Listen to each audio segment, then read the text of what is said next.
Yo, yo, yo, welcome to Hard Pass episode 40. That's right, it's E40, y'all. Doors open, man. Doors, you know what I mean. Anyway, I am your host, Jacques Slade. Today on the show, we've got a preview of the NBA season in sneakers, the future of Jordan Brand, this week's hottest releases, and of course, our Hard Pass. All right, let's start with some hot takes. So, LeBron, he just released the trailer for his Spring Hill produced remake of House Party, and I guess the party is going to be at Bron's crib. It seems like a fun redo of the original, but the premise that these guys are going to have a party at Bron's house, it's weird. Like, what did Snoop, Lena Waithe, and Lil Wayne quickly realize LeBron wasn't at the house? Better yet, Anthony Davis is also in the movie, and he's LeBron's teammate. I don't know.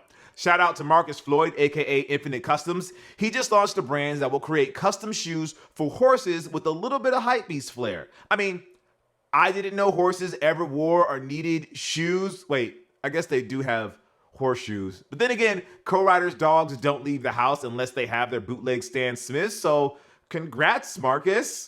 Ben Affleck is a sneakerhead now, likely because he's doing research for his Nike and Sonny Vaccaro movie. I mean, it could be worse. Matt Damon could sell you NFTs.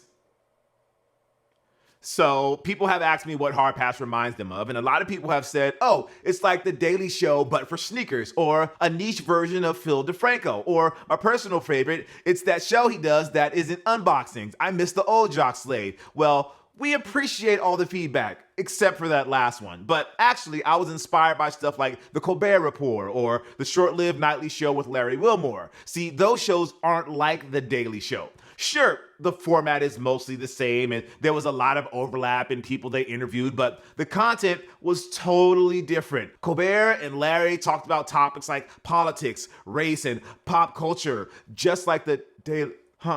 Anyways, in other news, John Geiger says he wasn't really inspired by the Air Force One, but rather Nigo and his Babestas. So take that. So we promised it, and here it is. Our big NBA season preview where we give you 10 wild predictions that probably won't come true, but are still fun to think about. In the interest of full transparency, here were our predictions last year, which was also episode 40.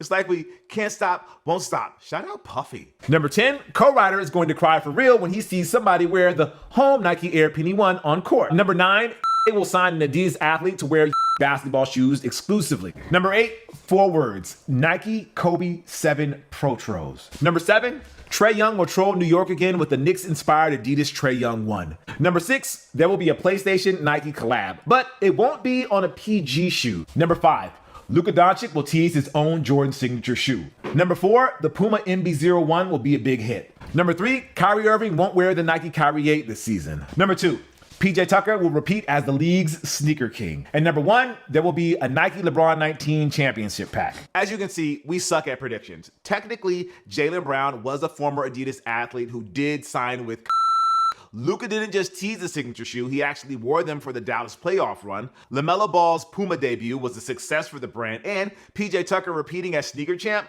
was less of a prediction and more of a spoiler, so we're at best 400 type of hitter, which would put us in the Hall of Fame of baseball, if I knew what that meant. Go Dodgers. Sorry.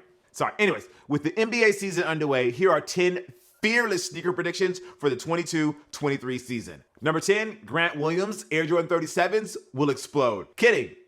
We thought we could sneak that one in there, but maybe we'll talk about it in a future episode. The real number 10, Kyrie Irving will start his own sneaker brand. With Nike and the Kyrie partnership entering its final season, I fully expect Kyrie to announce that his post-Nike plans will include starting his own brand by the end of the season or even the playoffs. I mean, he could already be teasing it right now in his cryptic Instagram posts. Now, if you're wondering if co-writer and I are keeping track of those posts, the answer is hell no to the no. See, free thinkers are going to free think, and we'll be here when he stops for a second and announces the Kai brand or whatever name he comes up with. Number 9, Jaylen Brown leaves Donda Sports and finally decides on a sneaker deal. Just like Kyrie, whether Jaylen agrees with the message his boss has been putting out for the past few weeks is up for you all to decide. But the rumblings of his association with Donda is already starting, and if it affects a potentially big sneaker deal that he's been hoping to get ever since he left Adidas, we don't see him sticking around. And if it's anywhere but Nike/Jordan,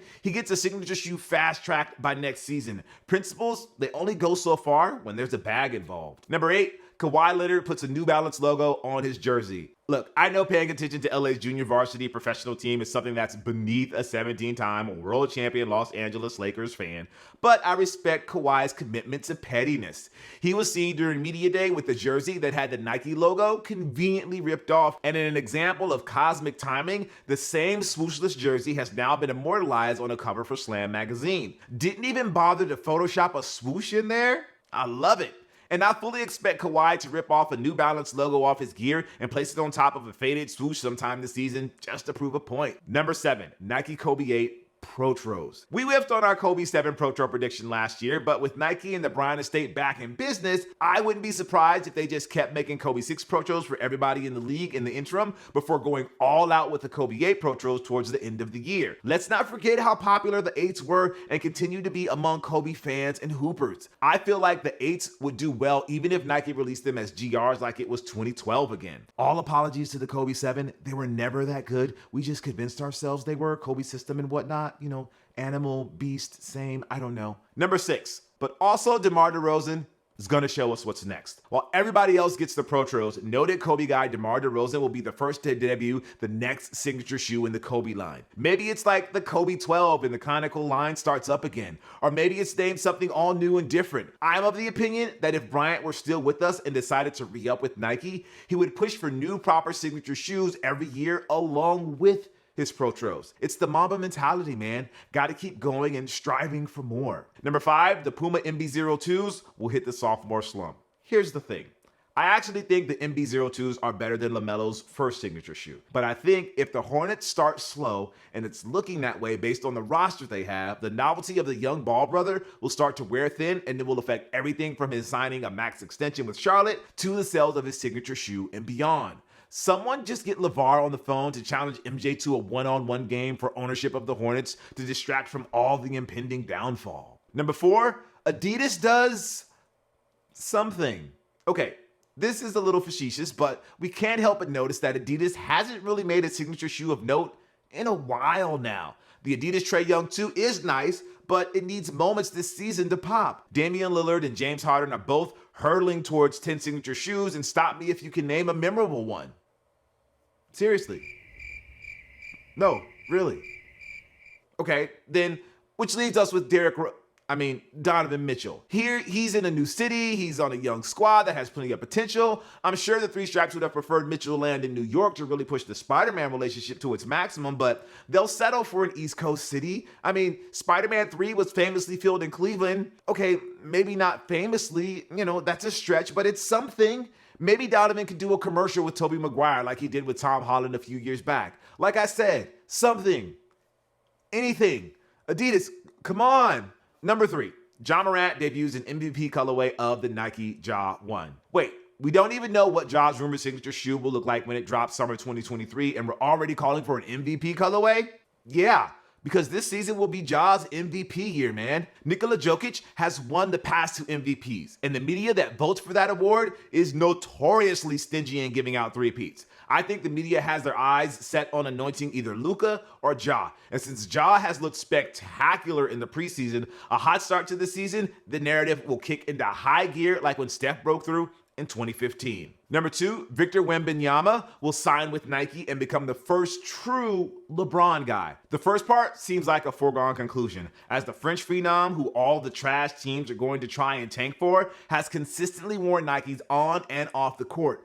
But the big surprise will be that as part of LeBron James' 20th signature shoe celebration this season, Nike will announce that LeBron will be getting his own spin-off brand a la Jordan brand, and the first athlete on the roster, besides Bronny and Bryce, will be Wembanyama. If he becomes as good as advertised, he'll eventually graduate to his own signature shoe sans LeBron branding, but in the interim, the alien, as James dubbed him, will be wearing LeBron 20s and 21s. And then number 1, the Nike LeBron 20 Championship Pack. Look, you might as well get used to this being the number 1 prediction each year. My 17-time world champion Los Angeles Lakers are itching for another ring. We stunk on opening night, but I'm not jumping ship just yet, or really ever. However, it's not like I can count on a Jordan Why Not 6 championship pack because they might trade Russ before the end of 2022. Either way, LeBron and AD stay healthy. One of them wins MVP if Ja falls off. Pat Bev gets cut or traded for habitual line stepping. They survive a brutal playoffs and finals and win ring number 18. LeBron finally gets the Los Angeles parade he's long dreamed of, and he'll be teasing a Nike LeBron 20 championship pack as part of festivities. Hey,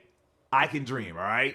All right, it's time for the Heat Check, where we bring you everything that's dropping this week. If you're wondering at the lack of non-Nike stuff on these lists, it ain't our fault. Tell your favorite brand to make more stuff and do a better job of telling our sources when they actually drop. We have the Nike Air Force 1 Low Flyknit Robert Kraft on the 24th for 160, the Nike LeBron 20 Trinity on the 24th for 200, the Luka 1 Bread on the 25th for 120, the Air Force 1 Low Somos Familia on the 26th for 140, the Nike Dunk High Somos Familia on the 26th for 140 as well, the Women's Air Jordan 1 High Starfish on the 27th for 180, the Beams and Asics Gel Cayano 14 on the 28th, the Street Fighter 2 Championship Edition Reebok Shack Attack on the 29th, and the Air Jordan White and Midnight Navy on the 29th for $210. Then our pick of the week is the Semi-Pro Fila GH2 Flint Tropics on the 25th for $128. And seriously, this is our pick of the week. While Semi-Pro is, depending on who you ask, either a cult classic or the worst Will Ferrell movie during his peak run in the 2000s,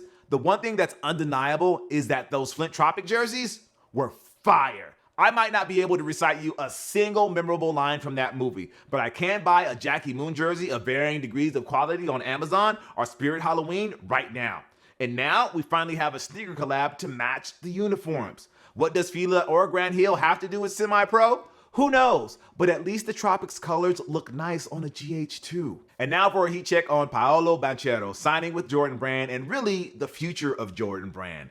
It was announced this past week that the 2022 number 1 overall pick by the Orlando Magic was going to sign with Jordan Brand, courtesy of this cool video featuring a legendary Nike and Jordan Brand executive, Howard H. White. Can't front, when you get H in your intro to the brand, that's high praise. But I'll be honest, I don't know much about Paolo.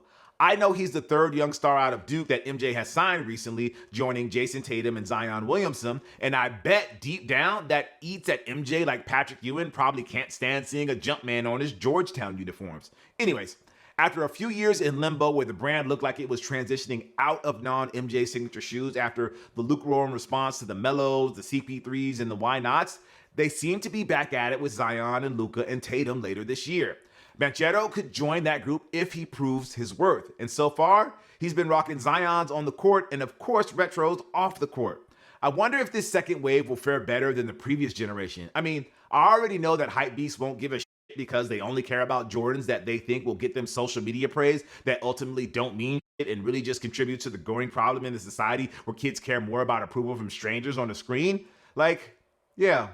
I get that. I'm talking about the kids who just like what they like and see a Jordan Luka 1 or a Zion 2 and ask their parents for a pair of those. Because there will be kids like that who think LeBron is old and Jordan is ancient history. But will there be enough to justify Jordan Brand's investment?